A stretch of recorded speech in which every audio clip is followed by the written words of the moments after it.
ibu saya larang lah, jangan nikah sama dia gitu kan. Kan kamu udah dikhianatin segala macam gitu.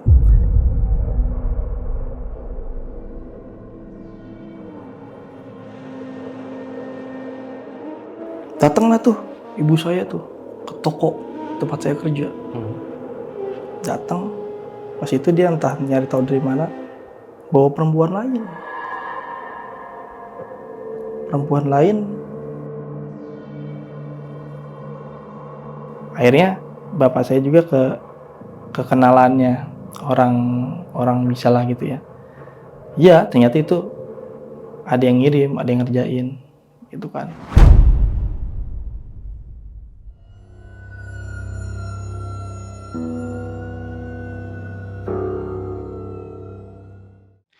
Assalamualaikum warahmatullahi wabarakatuh. Balik lagi nih bersama gue Nardi di obrolan tengah malam. Semakin malam makin seru.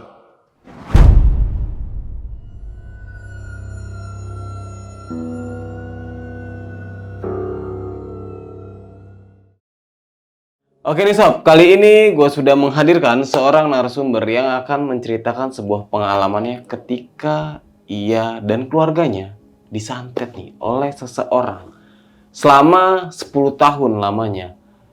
Dan begitu banyak kejadian-kejadian yang beliau alamin dan penasaran siapa narasumbernya, langsung aja kita sapa. Selamat malam, Bang Romli. Malam Bang. Apa kabar nih? Alhamdulillah sehat Bang. Alhamdulillah. Bang Romli, kegiatannya sekarang lagi apa? Sekarang saya kerja Bang di salah satu perusahaan swasta. Oh, iya. Oke. Sampai Saat ini dan sekarang lagi libur nih. Lagi libur Bang. Oke. Terima kasih nih ya Bang udah mau meluangkan waktunya. Iya.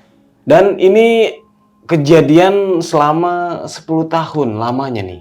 Kurang lebih Bang, 10 tahun. Dari tahun 2009 sampai 2019 akhir. Ini bisa dibilang disantet. Kurang lebih Bang. Seperti itu, iya. Oke. Dan ini awalnya karena nggak disetujuin sama orang tua nih. Awalnya keributan, nggak disetujuin orang tua. Cuma kalau kejadian kayak gini, ya mungkin ada orang yang nggak suka di luar itu. Iya. Oke, mungkin nanti bisa dijelasin ya sama Bang Romli seperti apa nih karena pernikahan Bang Romli ini nggak disetujuin sama orang tua. Bisa Bang. Oke. Mungkin ditahan dulu nih untuk ceritanya. Siap Bang. Nah, buat kalian semua yang penasaran sama ceritanya Bang Romli seperti apa, kalian bisa tonton video ini sampai habis. Dan buat kalian juga nih, jangan lupa di-subscribe, like, dan diklik tombol hype-nya agar kalian gak ketinggalan video terbaru dari obrolan tengah malam. Dan buat kalian juga yang ingin menjadi narasumber di obrolan tengah malam, kalian bisa langsung aja WhatsApp ke nomor yang ada di bawah sini nih. Jangan lupa kunjungi media sosial kita, nanti semuanya gue taruh di deskripsi. Bang, sudah siap? Siap Bang. Obrolan tengah malam? Kita mulai.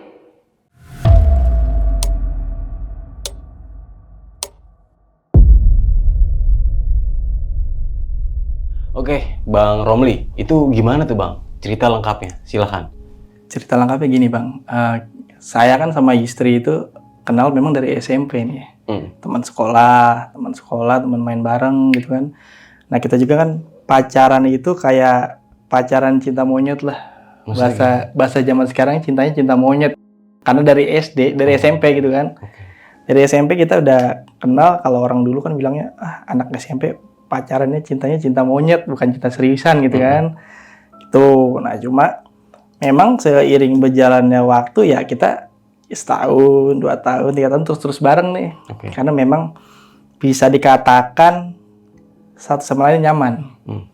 Nyaman dari segi ngobrol, dari segi komunikasi, dari segi bercandanya, terus sering sharing tentang keluarga, tentang sekolah gitu kan. Karena kan memang istri saya itu adik kelas saya aktif di organisasi. Nah dari situ kenal, karena memang dia junior saya, jadi saya kenal di perkemahan. Nah di perkemahan terus berjalan waktu, akhirnya kita kan tumbuh dewasa kan, SMP, SMA. Nah akhirnya kita makin lama makin serius nih Bang.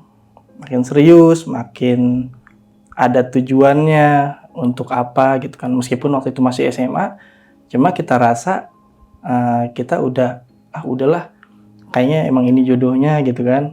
Jadi udah kita jalanin aja gitu. Tanpa ada istilahnya nanti masa depannya gimana ya itu sambil berjalan kan. Intinya juga yang penting kita nggak macem-macem gitu. Saling support, punya pacar tuh saling support, saling dukung. Nah lalu seiring berjalannya waktu kan akhirnya kita lulus nih, lulus dari SMA. Saya lulus, saya kerja di suatu perusahaan swasta. Nah istri saya juga setelah dia lulus 1 tahun setelah saya, dia juga kerja di salah satu perusahaan swasta. Nah akhirnya kan otomatis karena kita udah kenal lama, keluarga saya pun udah kenal lama sama istri, keluarga istri juga udah kenal lama sama saya karena bisa dikatakan dianggap anak sendiri gitu kan, karena sering main dari SMP-nya. Akhirnya ditanyalah kapan mau ada keseriusan untuk berumah tangga. Datanglah saya ke orang tua. Nah, dari sini permasalahan awalnya. Datang dari orang tua. Nah, terus tiba-tiba orang tua saya, ibu ya terutama. Ibu saya nggak merestui. Nggak merestui. Kenapa? Nggak merestui karena ada satu faktor sebelumnya sebetulnya. Di proses kita berpacaran itu ada di mana kita sempat putus, Bang. Nah, kita sempat putus. Dan si istri saya ini dekat dengan sahabat saya sendiri. Kita putus, akhirnya sama istri saya pacaran sama sahabat saya sendirilah. Gitu. Nah dari situlah awal permulaannya bisa dikatakan ibu saya kecewa dengan istri saya ini. Akhirnya ibu saya ngelarang lah, jangan nikah sama dia gitu kan. Kan kamu udah dikhianatin segala macam gitu. Cuma saya karena yakin sama istri saya udah nggak begitu, nggak istilahnya nggak macam-macam lagi. Akhirnya saya putuskan untuk meyakinkan orang tua saya bahwa istri saya udah serius ke saya gitu kan. Cuma tetap orang tua saya nggak merestui ibu saya. Kalau bapak saya sih lain hal. Kalau bapak saya ya udah jalanin aja gitu kan.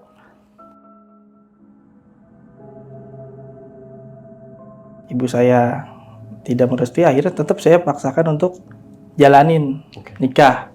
Nah, hanya diwakilkan oleh bapak saya dan keluarganya istri. Itu pun atas kesepakatan dari keluarga istri. Istri, ya bapak saya bilang, ya udah bisa nikah, cuma mamanya nggak bisa datang, gitu kan. Cuma perihal permasalahan intinya nggak disampaikan. Cuma bilang nggak bisa datang, karena orang tua istri juga secara tidak langsung udah sedikit tahu permasalahannya. Akhirnya ya udah, kalau emang bapaknya bisa mah menjadi ya udah jalanin aja kalau emang mau mah gitu kan. Ya udah akhirnya kita nikah, berumah tangga, tetap datang ke orang tua, tetap datang ke ibu saya untuk gimana caranya kita bisa diterima, silaturahmi segala macam. Cuma di dalam proses itu tetap bersikukuh. Ibu saya nggak mau saya nikah sama istri saya, maunya nikah sama orang lain gitu kan, pilihan ibu saya. Cuma saya akhirnya sebagai anak terus berusaha gimana yakinin orang tua supaya kita baik-baik aja loh, mah kita rumah tangga insya Allah ada tujuannya loh gitu kan, insya Allah langgeng, nggak bakal macam-macam. Yang dulu kan kita masih muda gitu kan, harusnya nggak usah dibahas ke situ gitu. Cuma orang tua tetap bersikukuh. Selepas itu sambil berjalannya waktu kan, nah saya kan udah kerja nih, kerjanya di salah satu toko, ya, toko buah,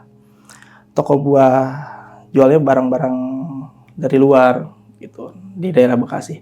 Nah akhirnya saya karena pengen hidup mandiri sama istri, saya ajaklah istri saya tuh ngontrak.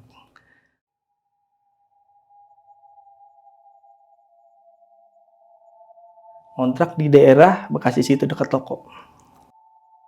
Nah berjalan waktu sebulan, 2 bulan, 3 bulan, kita punya anak nih akhirnya. Istri saya punya lahiran, punya anak perempuan 1.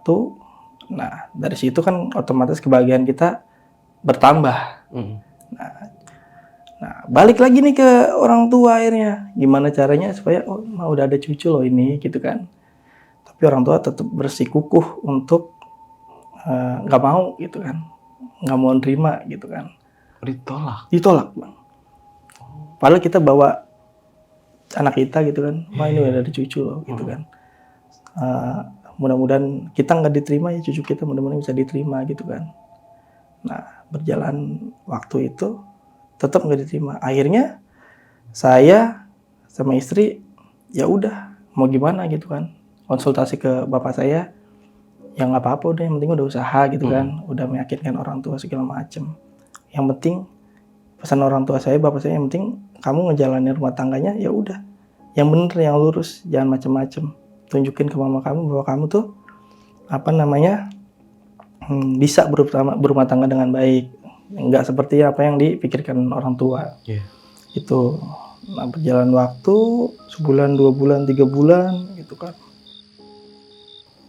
datanglah tuh ibu saya tuh ke toko tempat saya kerja. Datang ke situ, dia entah nyari tahu dari mana bawa perempuan lain untuk nikah sama saya. Padahal posisi saya udah ada istri dan anak. Jadi ibu saya kekeh, saya harus ninggalin istri dan anak saya, nikah sama si perempuan pilihannya. Gitu. Akhirnya ada keributan segala macem sampai kontak fisik gitu kan. Akhirnya kita nggak pernah datang lagi nih, saya mutusin untuk nggak pernah datang lagi ke ibu saya. Karena takut ada kontak fisik lagi. Gitu, karena bapak saya pun tar dulu deh nunggu suasana tenang, adem gitu kan, baru datangin lagi. Nah semenjak itu kejadiannya, kita berjalan waktu terus berusaha, dibantu sama bapak saya. Pada suatu waktu akhirnya kita diterima nih sama ibu saya, diterima. Cuma dalam proses diterima itu tetap ada keributan kecil. Kayak orang tua saya maunya begini, orang tuanya saya maunya begitu gitu kan. Jadi saya harus ikut dengan apa yang dia mau arahin gitu. Nah, akhirnya berjalan waktu, ya udah ikutin aja. Mau gimana juga udah jalanin aja. Nah, akhirnya berjalan waktu oke lah sama ibu saya, sama bapak saya, suasana membaik. Otomatis saya kan nggak jadi nikah sama si perempuan yang dipilih sama ibu saya itu kan. Nah setelah itu saya kerja, mulai ada rasa-rasa yang nggak enak. Jadi kalau tidur tuh malam suka kayak gelisah, kayak nggak tenang gitu kan. Cuma kondisi badan sehat, normal, nggak ada apa-apa. Pokoknya sesuai dengan keseharian biasanya saya lah gitu. Nah terus suatu waktu saya lagi kerja itu, pulang kerja, kalau saya kan kerja dari pagi sampai malam, sampai jam 10 malam. Dari pagi jam 8 sampai jam 10 malam, karena kan di toko, di minimarket. Nah, terus tiba-tiba pulang kerja tuh saya kayak mual, pusing, mual gitu kan. Akhirnya saya pulanglah ke rumah. Sampai rumah, cerita sama istri, dipijetin sama istri, tiba-tiba saya muntah tuh, Bang. Muntah saya itu darah. Muntah darah, Bang. Jadi muntahnya, kalau orang muntah kadang-kadang kan kayak yang cuma sedikit gitu ya. Ini kayak bener muntah banyak, kekenyangan tuh muntah banyak, darah, darahnya tuh hitam, agak hitam, merah, hitam-hitaman gitu, Bang. Jadi terus kan karena istri saya panik, manggilnya tetangga rumah dipanggil untuk bantuin gitu kan, karena kita masih ngontrak, masih muda juga kan, belum tahu harus gimana. Akhirnya sambil manggil itu, saya dipijetin, didoain sama tetangga gitu kan. Istri saya tuh ngambil handuk putih untuk ngelap darah saya tuh yang banyak banget tuh, sampai ke baju-baju, sampai ke lantai, dilapin tuh sama istri saya. Ya dilapin. Nah akhirnya sisa lapannya itu ditaruhlah di dekat pintu kamar mandi. Cuma nggak di kamar mandinya. Kamar kita kan karena kotakan petak ya, 3 sekat tuh kan. Ruang tamu, kamar tidur, lalu kamar mandi. Nah, masih masuk di kamar kita, kamar tidur. Ditaruhlah di bawah situ. Nah, istri saya, kondisi saya udah mulai stabil, udah mulai sadar, tetangga udah pada pulang, akhirnya tidur supaya seperti normal biasanya.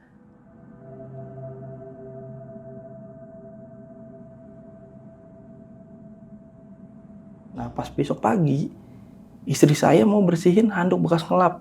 Oke. Dan apa yang terjadi? Handuknya bersih tanpa noda sama sekali. Handuk yang buat ngelap Iya. darah. Bersih. Bersih tanpa noda sama sekali. Padahal semalam itu penuh sama darah, Bang. Darahnya kental. Kayak apa ya? Kayak hati sapi gitu, Bang. Kayak gitu. Itu buat ngelap semuanya, darahnya penuh. Pas pagi mau dibersihin tanpa noda sama sekali. Setetes pun. Kok bisa? Nah, itu yang jadi pertanyaan. Sampai istri saya bingung, nangis. Kenapa bisa kayak gini gitu kan? Akhirnya minta nanya-nanya ke tetangga kan, tetangga pada datang. Karena kan tetangga pada nyaksiin kan, Iya. yang darah itu buat ngelap kan, segala macem. Karena banyak tetangga saya yang bantuin. Baju-baju saya, termasuk baju saya tuh, yang ketumpahan seragam kan, pakai seragam kerja tuh, ketumpahan darah saya tuh banyak kan, karena nembaknya banyak tuh. Itu nggak ada setetes pun darahnya. Bersih juga? Bersih. Akhirnya besoknya kan saya ke rumah sakit lah. Oke. Saya nggak masuk, bilang sama bos saya sakit begini. Akhirnya kata bos saya, udah kamu periksa ke dokter. Saya periksa ke dokter, di rongsen, dicek, normal semuanya, Bang. Nggak ada penyakitnya. Normal semuanya, nggak ada penyakitnya. Lalu saya pulang. Nggak dikasih obat sama sekali sama dokternya. Karena memang nggak ada penyakitnya. Nggak ada penyakitnya. Ini mas, kata dokternya kan. Udah di rongsen, nggak ada apa-apa. Normal, sehat. Cek kayak tensi segala macam normal. Ini nggak ada penyakitnya mas. Masnya sehat. Memang yang saya rasa badan saya memang sehat, mas, Bang. Nggak ada nyeri atau gimana gitu kan. Ya sehat aja gitu. Makan normal.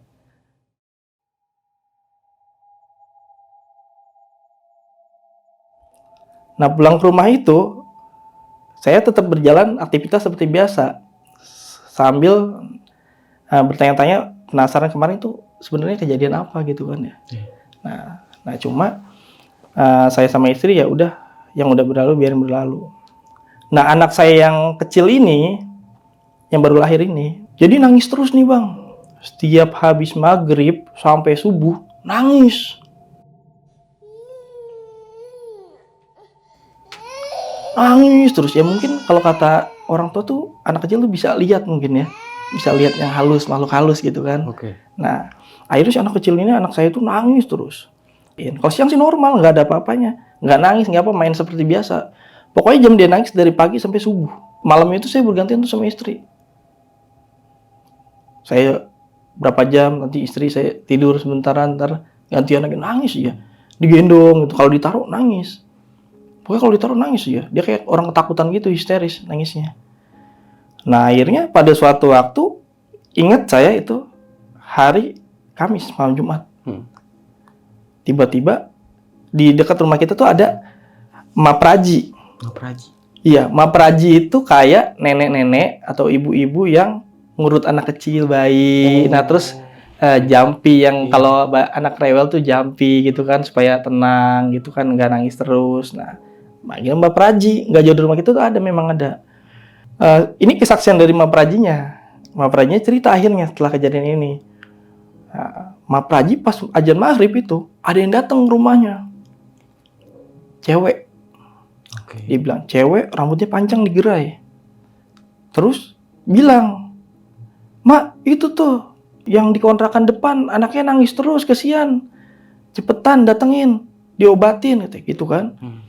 Ntar dulu Neng, gue mau sholat maghrib dulu gitu kan. Udah mah ntar aja sholatnya, cepetan, kesian gitu kan. Cuma si perempuan itu, menurut kesaksian si Mapraji itu, nggak mau masuk, suruh masuk, dia tetap di depan pintu sambil nunduk.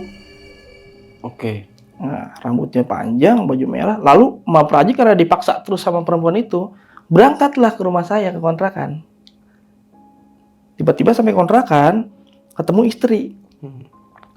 Nah cuma si Mapraji itu nggak nyadarin si perempuan tadi itu adanya di mana kan.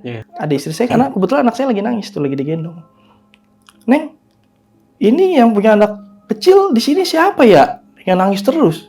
Lah, Mak, anak saya yang nangis terus, Mak. Iya. Iya, tadi emak lagi mau sholat ada yang maranin, ada yang nengok.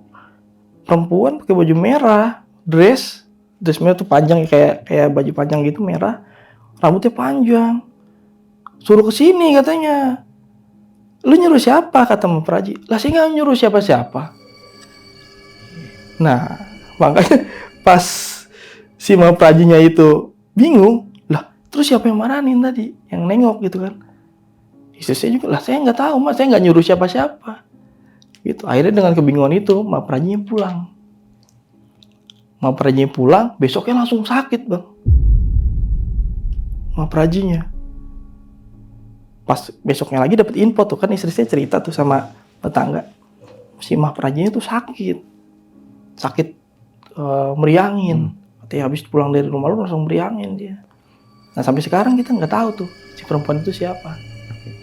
Nah akhirnya berjalan waktu, itu saya muntah darah masih ada aja Bang. Sambil berjalan waktu ada muntah darah gitu. Cuma muntah darahnya itu kadang saya di kerjaan. Muntah darah. Muntah gitu kan darah. Ya udah saya siram seperti biasa. Cuma saya nggak cerita keseluruhan ke istri karena takut istri panik. Itu kan ya udah saya jalanin aja. Karena saya rasa badan saya sehat dan nggak kenapa-napa. Jadi saya rasa ya udah. Cuma saya yakin itu ada sesuatu yang nggak beres gitu kan. Udah berjalan dah. Akhirnya dari situ istri saya cerita ke keluarga, dikenalin lah sama bisa dikatakan ustadz gitu ya. Dianterin lah ke rumahnya.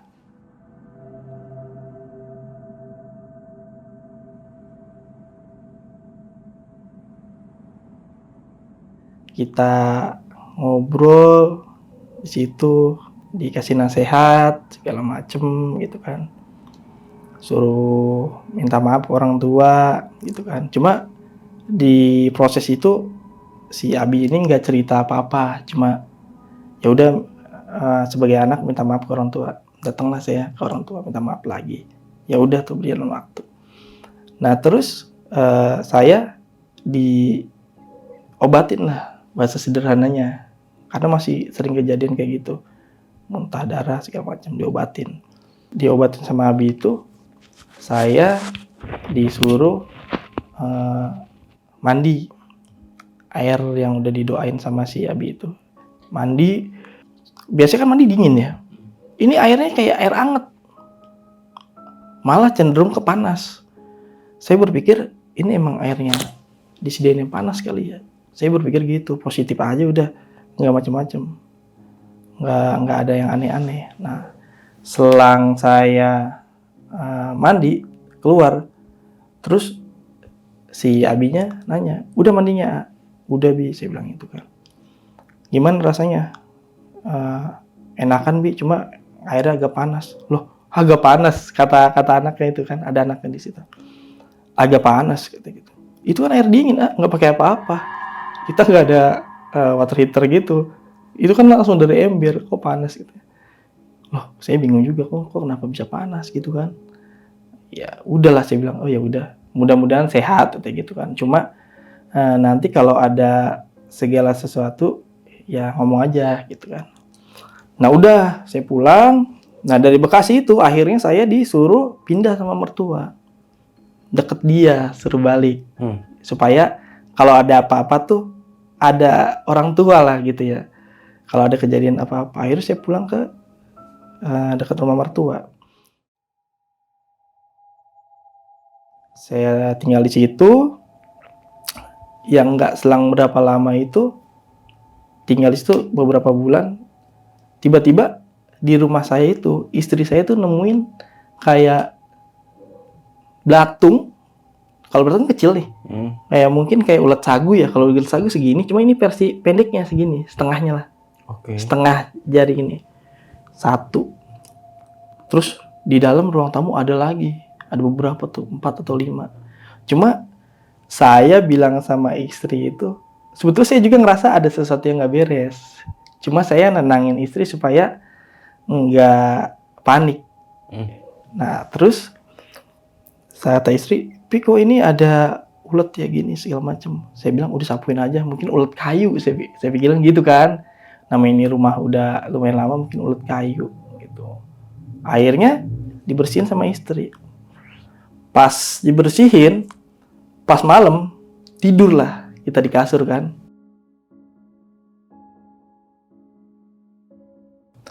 Tidur di kasur di rumah, tiba-tiba di badan tuh kayak ada yang gerak-gerak gitu Bang. Oke. Iya, kayak ada yang gerak-gerak gitu kan. Akhirnya saya bangun istri, Mi bangun Mi. Si Cinta angkat gendong. Saya angkat tuh Bang spraynya. Penuh Bang, puluhan belatung di situ. Uletnya itu tadi. Belatung? Iya. Ulet yang tadi itu, yang saya bilang kayak ulet sagu itu. Banyak puluhan di kasur saya itu. Akhirnya istri saya panik kan. Histeris kan. Terus istri saya marah-marah tuh saya. Kamu dari tadi dibilangin ngeyel, ini bukan apa-apa. Nanti kalau ulet ini udah ada di perut istri dan anak kamu gimana? Kata gitu kan. Nah, dari situ saya balik lagi nih ke rumah Abi yang tadi. Saya bersihin tuh kan. Sebelum ke rumah saya bersihin semua. Itu totalnya itu sampai satu plastik kecil Bang, satu kantong kresek kecil itu. Kan lumayan banyak tuh. Malah lebih dari itu saya bersihin. Terus saya kan via telepon kan, udah bersihin, akhirnya saya bakar Bang. Saya bakar itu wanginya bukan wangi apa-apa Bang. Wangi melati Bang. Wangi melati. Si belatungnya itu wangi melati, pas saya bakar, saya juga aneh. Terus kayak ada, dibakar itu kayak ada percikan meledak-meledak gitu. Letup-letupan. Tek, kayak gitu kan. Nah itu, pas sudah saya bersihin semuanya, akhirnya istri saya dan anak saya tuh pindah ke orang tua, tidurnya dulu semalam. Nah, pindah semalam, akhirnya balik lagi ke Abi tadi, didoain, ternyata ada yang ngirim. Katanya, iya, ada yang ngirim. Dan yang ngirim itu ada, kata dia. Cuma saya nanya siapa yang ngirim, nggak dikasih tahu. Ada pokoknya. Dia bilang kayak gitu. Orang yang nggak suka, dia bilang ada. Nah ternyata di situ katanya ada sundel bolong di rumah itu, kiriman. Jadi kita tuh sekeluarga dikirim sundel bolong. Jadi uletnya itu sih ulet dari si sundel bolongnya itu Bang. Oke. Iya, jadi kan kalau sundel bolong belakangnya kan bolong gitu. Cuma ada ulet-uletnya. Nah itu uletnya pada jatuh tuh Bang. Di rumah saya. Ya pada jatuh-jatuhan tuh katanya. Dikasih gambaran katanya. Ini sundel bolong nih adanya di sini katanya di rumah. Dikasih tahu. Akhirnya dibantu doa lah. Pergilah tuh si sundel bolongnya katanya kan. Akhirnya saya boleh udah tinggal di sini lagi aja, nggak apa-apa, udah aman kayak gitu kan. Selang besoknya saya balik lagi tuh tinggal di situ sama istri. Cuma kata Abi itu nanti kalau ada temu apa-apa biarin aja gitu, biarin aja, nggak usah gimana. Terus disuruh naruh tanaman pokoknya tanaman kecil ya, bunga-bunga pot-pot gitu ya di depan rumah. Kata Abi taruh aja di depan rumah, kata dia gitu ya.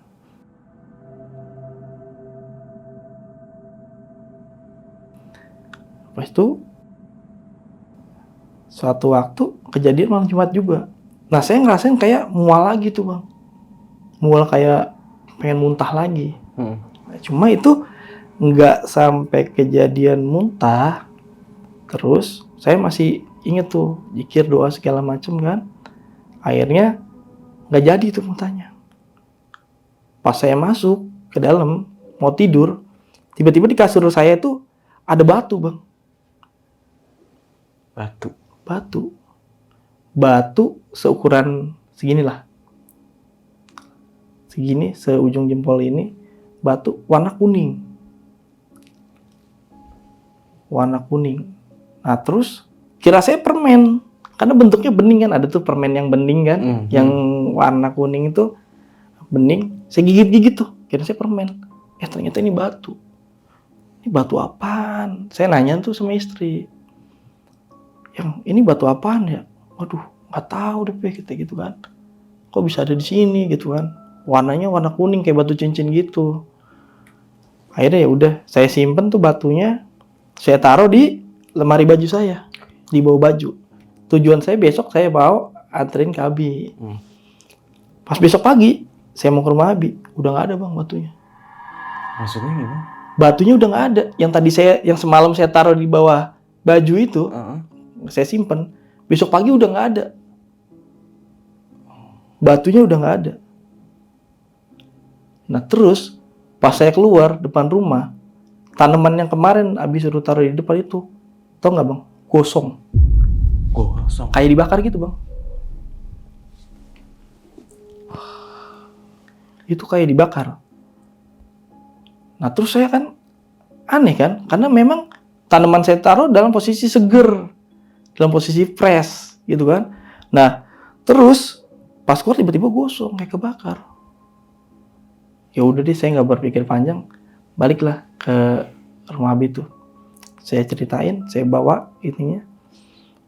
Nah terus akhirnya kata Abi, ini rumahnya harus dihijab. Hijab itu bahasa sederhananya dibersihin lalu dikunci lah, katanya gitu. Oh ya udah Bi, nggak apa-apa kalau kayak gitu jalanin aja, saya bilang gitu. Yang penting keluarga saya aman selamat gitu kan. Akhirnya dibersihin lah rumah saya tuh, dikunci, diamanin. Nah terus saya juga diajarin sama Abi itu untuk antisipasi kalau ada kejadian lagi bacanya ini gitu kan, biar takutnya Abinya nggak ada gitu kan, lagi nggak di tempat atau gimana gitu. Jadi ya bisa ngejalanin sendiri gitu, bisa ngobatin dirinya sendiri gitu, diajarin. Nah setelah itu alhamdulillah tuh nggak pernah ada kejadian lagi nih bang. Lepas itu kan alhamdulillah lancar semuanya. Cuma saya nggak cerita nih ke orang tua kandung saya, hanya mertua saya yang tahu. Akhirnya suatu waktu saya ceritalah ke orang tua kandung saya. Saya jelasin ke ibu saya, ke bapak saya jelasin gitu. Terus dia bilang, kenapa nggak ngomong kemarin-kemarin gitu kan? Ya nggak enak aja gitu kan, takutnya ngerepotin atau gimana gitu. Akhirnya bapak saya juga ke kenalannya orang bisa lah gitu ya. Iya ternyata itu ada yang ngirim, ada yang ngerjain gitu kan. Nah terus nanya siapa? Tetap orang itu juga nggak tahu katanya. Udah yang penting sekarang mah udah mudah-mudahan nggak terjadi apa-apa lagi gitu kan. Nah udah akhirnya rumah tangga saya lancar aja, tenang gitu kan, nggak ada macem-macem lagi nih penyakit segala macem. Lalu pindah rumah lah saya. Pindah rumah, kejadian lagi nih bang. Kejadian awal keulang lagi. Yang kayak saya muntah darah tuh, itu keulang lagi. Nah terus ditambah lagi kalau saya mau kerja, badan saya tuh nggak enak. Pokoknya setiap saya mau berangkat kerja, badan saya nggak enak. Nggak enak aja pokoknya. Terus sama istri pengennya ribut, ada kesalahan sedikit ribut, kesalahan dikit ribut gitu kan. Nggak bisa tenang seperti sebelumnya di rumah sebelumnya. Ya akhirnya ingat lagi tuh apa yang udah dinasihatin kan. Saya jalanin lagi, saya jikirin lagi gitu kan. Nah terus ada yang ngeliat tuh orang, saya lagi pergi tuh sama istri, ada acara keluarga, saya pergi sama istri. Nah terus ada yang lihat tuh malam-malam kisaran jam 12 atau jam 1 malam gitu, katanya di depan rumah saya ada perempuan lagi nangis. Siapa yang lihat? Nggak tahu, dia juga nggak kenal karena nangisnya itu nunduk nih bang, posisi nunduk gini, rambutnya panjang, nangis di situ. Nangis, terus diliatin tuh sama si orang yang lihat. Diliatin, diteriakin nih dari jauh. Woi, ngapain? Hilang bang. Hilang begitu aja? Hilang begitu aja. Terus orangnya itu besok pagi langsung rame tuh kan. Di lingkungan rumah saya rame. Nanya, kemarin ada yang nangis Mi di malam di depan rumah Mimi. Pas saya lihat, perhatiin lama, akhirnya saya tegur, hilang. Terus saya langsung kabur tuh karena takut kan, pikir itu hantu atau gimana gitu kan. Nah dari situ akhirnya orang tua saya, mertua, ya udah mutusin biar aman ya, pokoknya kamu harus balik ke rumah mertua. Balik lagi ke rumah mertua, akhirnya saya diajarin secara keseluruhan tuh sama Abi yang tadi itu, diajarin untuk ngobatin segala macem. Nah setelah udah saya jalanin puasa katanya biar bersih segala macem, gangguan. Nah sampai sekarang memang nggak pernah ada lagi tuh bang gangguan itu. Cuma rasa penasaran saya itu siapa. Dari Abi sendiri nggak mau ngasih tahu itu siapa gitu. Cuma dibilang kamu kenal orangnya gitu kan. Saya tanya keluarga, dia bilang itu atau gimana. Bukan keluarga kata Abi gitu. Cuma kamu kenal orangnya. Ya saya juga nggak tahu siapa. Itu kan. Akhirnya sampai sekarang saya jadi ada rasa penasaran. Tapi di sisi lain saya setelah kejadian itu, jadi mata saya tuh kayak sering bisa ngeliat hal-hal mistis nih bang. Maksudnya gimana? Iya, jadi setelah kejadian mistis yang panjang itu kan, bertahun-tahun itu, akhirnya sampai sekarang saya jadi kayak punya kemampuan yang bisa dibilang suka bisa lihat makhluk-makhluk mistis gitu, secara nggak langsung. Jadi di saat saya jalan, misalkan ke satu tempat gitu kan, tiba-tiba ada makhluk halus gitu kan, kayak lagi nampakin diri segala macam. Ya itu imbasnya dari situ. Saya juga nggak tahu kenapa. Jadi pokoknya setelah kejadian itu imbas ke sayanya, ya itu jadi saya kayak bisa ngelihat hal-hal mistis. Itu. Nah kalau untuk kejadian itu, alhamdulillahnya sampai sekarang saya udah nggak pernah lagi ada kejadian. Setelah saya puasa yang dianjurkan sama Abi itu kan, puasa bersihin diri gitu kan, nah nggak pernah ada kejadian lagi sampai sekarang. Udah dikatakan udah normal lah, seperti biasa. Gitu. Jadi berarti kejadian itu sudah berakhir jatuhnya ya?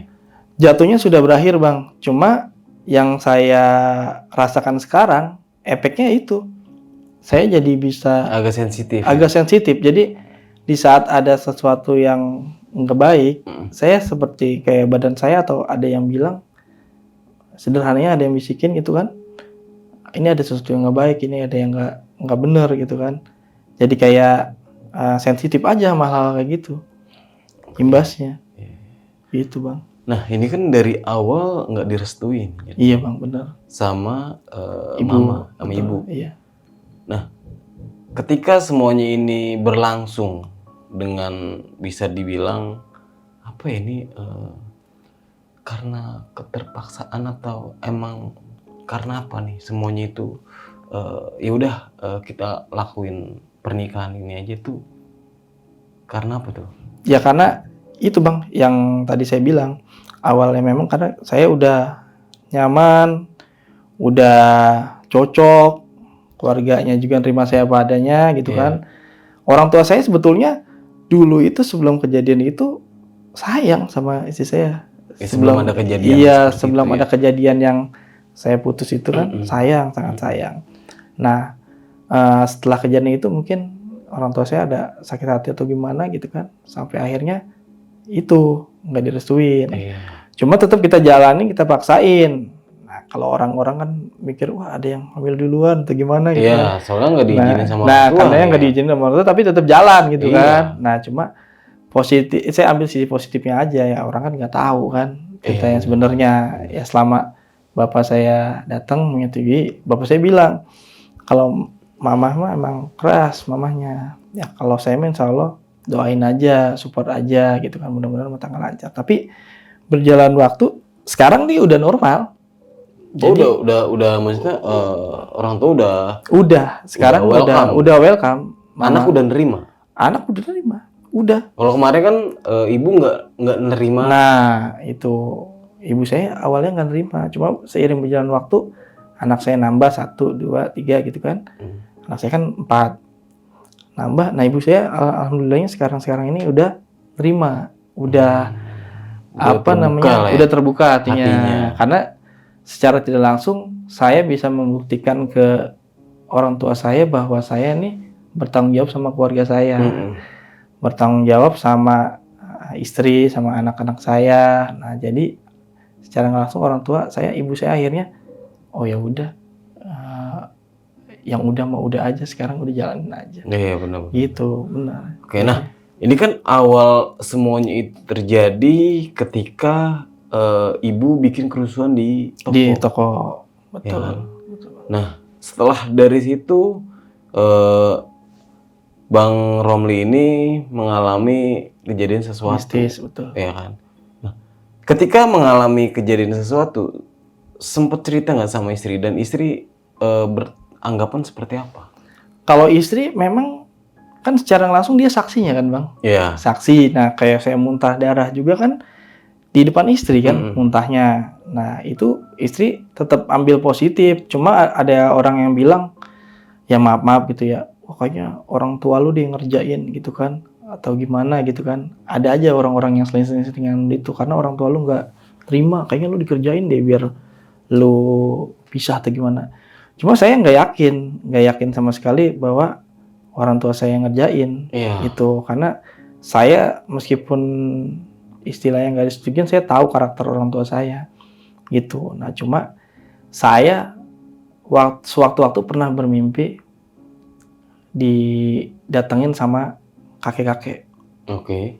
Satu waktu di selang berjalan permasalahan mistis ini ya, di tengah-tengah itu saya sempat didatengin mimpi sama kakek-kakek.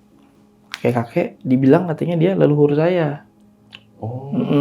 Dia bilang leluhur saya dari ibu, dari mama, gitu kan.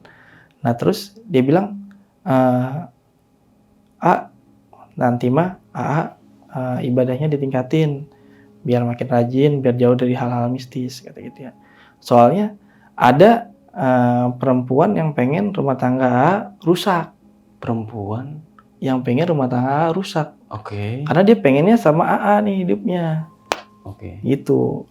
Terus saya nanya, orangnya mama? Saya bilang itu. Bukan. Dikasih tahu tuh orangnya. Di mimpi itu. Yang ini orangnya. Ada orangnya. Gitu. Cuma kan saya mau berpikir dia tersangkanya juga kan karena itu mimpi ya Bang ya. Iya. Iya, jadi saya bunga tidur. Jadi saya nggak gimana-gimana, cuma memang si perempuan itu perempuan yang dibawa ibu saya waktu itu. Oh, nah perempuan itu siapa sih? Maksudnya ada kaitannya nggak sih sama keluarga Bang Romli ini? Ada. Perempuan itu memang sempat deket sama saya lagi sekolah. Sekolah terus sampai lulus kan kerja. Tapi kan pada saat itu Bang Romli ini masih punya pacar. Iya, dia memang dia udah menyatakan perasaannya bahwa dia juga suka sama saya. Cuma sayanya kan udah punya pacar kan istri saya itu kan. Nah, akhirnya kita nggak bisa ngejalanin hubungan nih sama dia. Saya jelasin. Nah, ibu saya juga tahu perempuan itu suka sama saya. Ada perasaan. Nah, makanya pas di kejadian ribut di toko itu, perempuan itu yang dibawa sama ibu saya. Kenapa ibu orang tua Bang Romli ini ngebawa si wanita itu ke toko itu? Saya kurang tahu ya tujuannya gimana gitu kan. Cuma dari omongannya pengennya saya nikah sama si perempuan itu.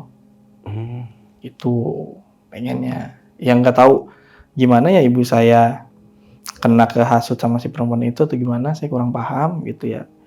Intinya ibu saya pengennya saya sama si perempuan itu awalnya. Itu sampai dia dibawa si perempuan itu, maksudnya ini loh mantu gue pengennya punya mantunya yang ini, nggak mau yang lu, ke istri saya gitu. Oke. Iya.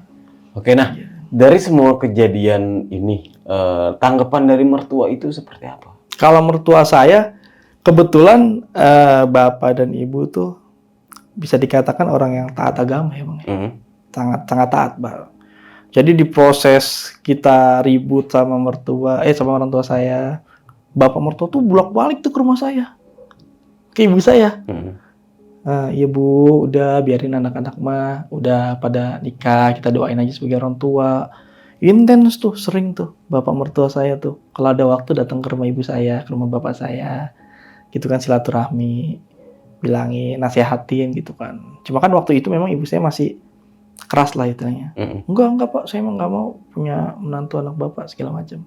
Cuma mertua saya itu kebetulan memang nggak pernah ngambil hati omongan ibu saya. Oke. Jadi meskipun ngomongnya nyakitin, tapi anggapannya positif aja, mungkin lagi kesel atau gimana. Nah, mertua saya yang cowok itu, bapak mertua saya itu sangat intens untuk bisa dikatakan jadi mediator antara saya dan ibu saya. Gitu. Jadi dia yang paling sering saya nggak datang ke ibu saya, mertua saya tuh bolak-balik datang segala macam gitu kan, buat ngedamain saya sama ibu saya gitu. Nah, bapak sama ibu mertua saya ya bilangnya gitu, positif aja, nggak usah nuduh siapa-siapa. Tapi dari awal sempat ada kepikir nggak sih, maksudnya semua ini terjadi itu karena ibu? Enggak. Saya nggak pernah berpikir itu karena ibu saya, nggak pernah sama sekali saya berpikir ibu saya ngerjain saya atau Ya soalnya kan dari awal pernikahan pun nggak direstui. Iya, memang gitu Bang. Jadi bapak saya pernah keceplosan ngomong sama saya sama istri saya di depan saya. Oke. Dulu waktu datang ke rumah saya, bapak saya keceplosan ngomong. Nangis tuh bapak saya. Dia maafin papa. Kenapa? Emang dulu papa tuh sering datang ke paranormal lah istilahnya, ke dukun lah gitu ya. Bapak nih? Sama mama.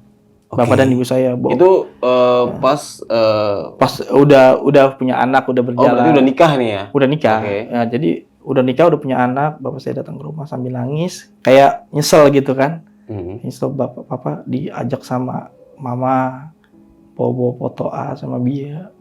Biar apa? Mau dipisahin. Mau dipisahin? Iya. Mau diceraiin gitu lah Bang, istilahnya. Tapi kan dulu bapak ngedukung. Iya bapak ngedukung, cuma si mama saya itu kekeh pengen supaya saya misah. Jadi mau gimana pun caranya. Iya, mau gimana pun caranya.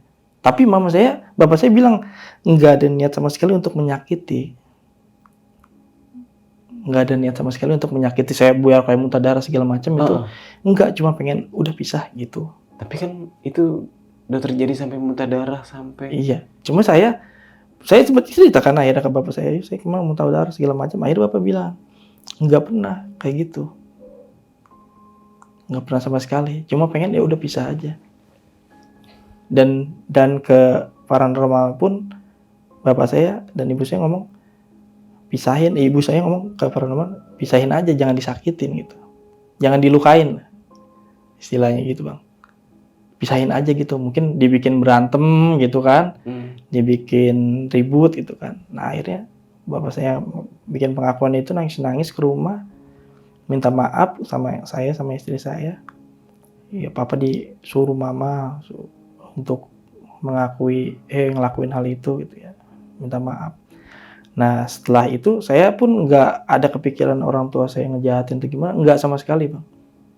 Bahkan banyak yang ngomong, itu mah mama lu yang ngerjain. Gitu. Iya, soalnya kan semuanya ini belum terjawab.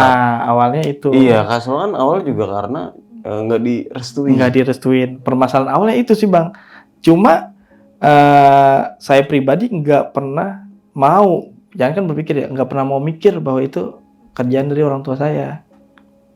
Enggak gitu. Saya berpikir nggak mungkin sampai hal kayak gini dilakuin, nggak mungkin. Cuma bapak saya sempat bikin pengakuan gitu, sempat terlintas tuh, jangan dia lagi gitu ya. Cuma setelah itu yang tadi saya bilang, mimpi saya didatangi leluhur saya itu, nah setelah pengakuan bapak saya itu, jadi kayak kalau mau diambil iyanya gitu benernya, kayak leluhur saya ngeyakinin ini bukan kelakuan orang tua lo, ini kelakuan orang itu gitu. Si cewek itu. Seberapa dekatnya si cewek itu sama Sangat keluarga? dekat. Sama ibu saya. Heeh. Kebetulan saya tuh lagi sekolah itu teman saya sangat-sangat bebas, Bang. Main di rumah segala macam. Saya yang nggak ada juga akrab sama teman-teman saya. Cowok, cewek pada di rumah aja. Kadang saya nggak ada, dia pada datang aja ke rumah. Gue ke rumah lu ya besok. Iya, cuma gue mau main bola. Mereka pada main seharian di rumah. Jadi teman-teman saya cowok, cewek itu sama ibu saya tuh udah dianggap anak sendiri semuanya. Makan segala macam semua udah di situ aja, nggak apa-apa. Main mereka segala macam semua di situ. Jadi apa ya? Ketimbang istri saya lebih dekat teman-teman saya ke ibu saya. Karena deket rumahnya atau gimana? Enggak, rumah saya jauh. Dari sekolah kan rumah waktu sekolah di Setu, Bang. Setu Bekasi. Oke. Teman saya ada yang di Cibitung, kan jauh jarak itu kan, harus naik angkot setengah jam.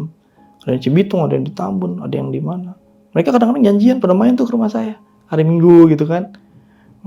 Lain hal hari-hari biasa pulang sekolah pada ikut main, terus mereka pada pulang gitu kan. Ada yang pada nginep, pokoknya rumah saya bebas lah untuk teman saya. Jadi yang saya bilang tadi itu, ibu saya lebih dekat sama teman-teman saya ketimbang sama istri saya.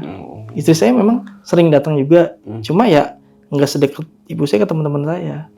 Jadi kadang-kadang ada teman saya yang nggak suka. Dari zaman sekolah tuh udah sering debat tuh sama ibu saya. Jangan dekat sama dia lah segala macam gitu kan. Jangan dekat istri saya segala macam. Itu dari omong-omongan orang yang dibilang begini begitu tentang istri saya. Jadi bukannya baru kenal, memang udah kenal dari lama. Dari SMP kita udah bareng-bareng. Gitu sampai SMA sampai lulus udah bareng-bareng.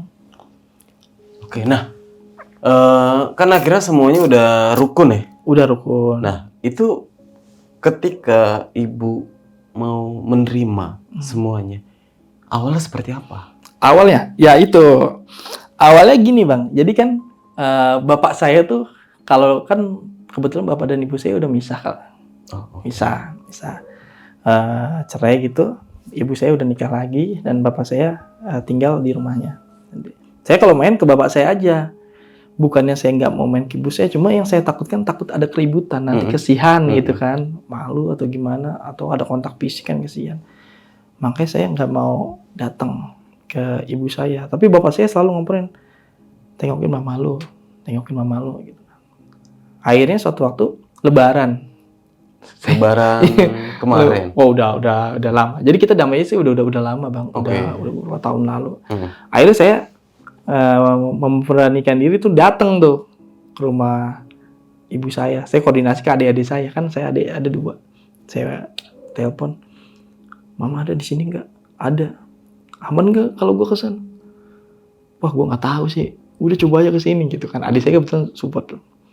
Datang aja udah kesini kata gitu. Akhirnya saya beraniin diri tuh, bawa anak saya, bawa istri saya ke rumah ibu saya. Datang sampai ke dalam ke rumah, mama saya ada lagi tiduran. Saya langsung sujud, istri saya juga langsung sujud di kaki mama saya, minta maaf, mohon ampun atas kejadian yang udah berlalu. Kan itu kan udah belasan tahun ya, Bang. Jadi saya minta ampun segala macam, ibu saya nangis, minta maaf juga ke saya, ke istri saya. Udah berlaku tidak baik gitu kan. Bukannya nggak sayang, sebagai orang tua tuh sayang.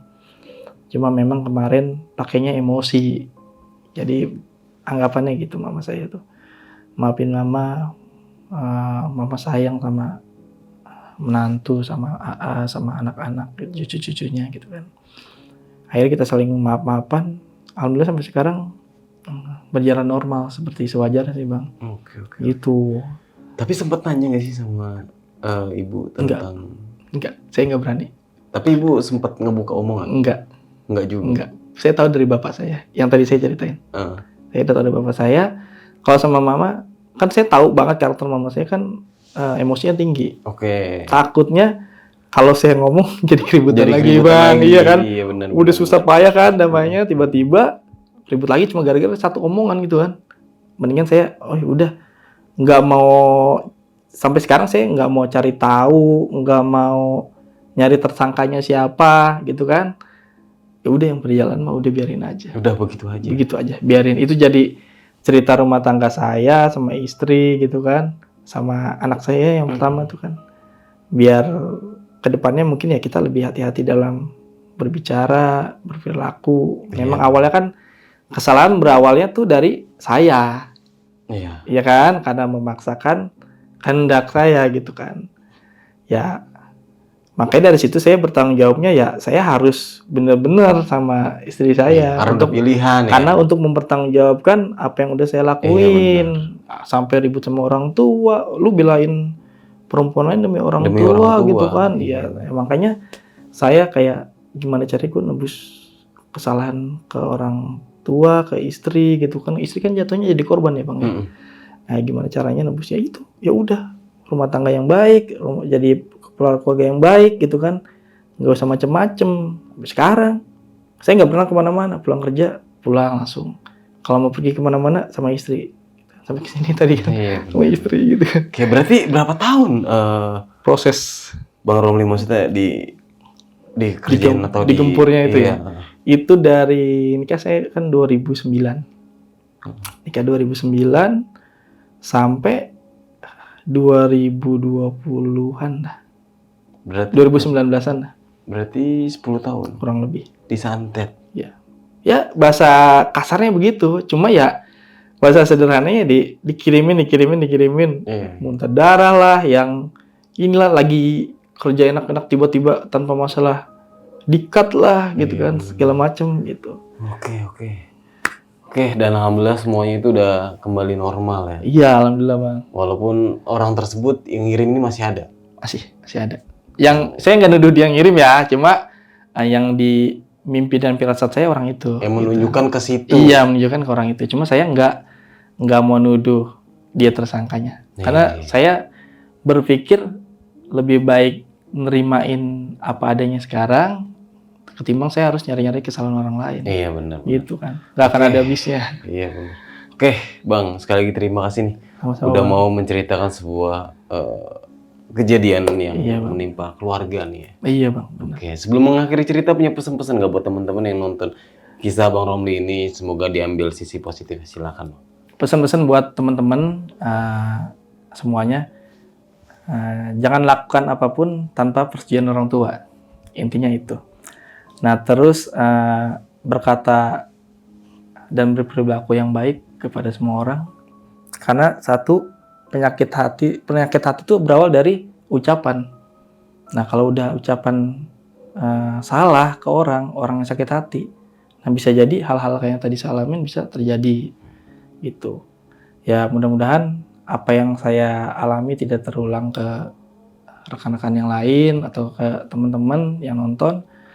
Mudah-mudahan semuanya dalam lindungan Allah Subhanahu wa taala. Amin. Oke. Sekali lagi terima kasih nih, Ya, Bang Romli. Bang, ya, sama-sama. Oke, mungkin itu aja. Gue Nardi pamit undur diri. Sampai jumpa di video-video selanjutnya. Wassalamualaikum warahmatullahi wabarakatuh.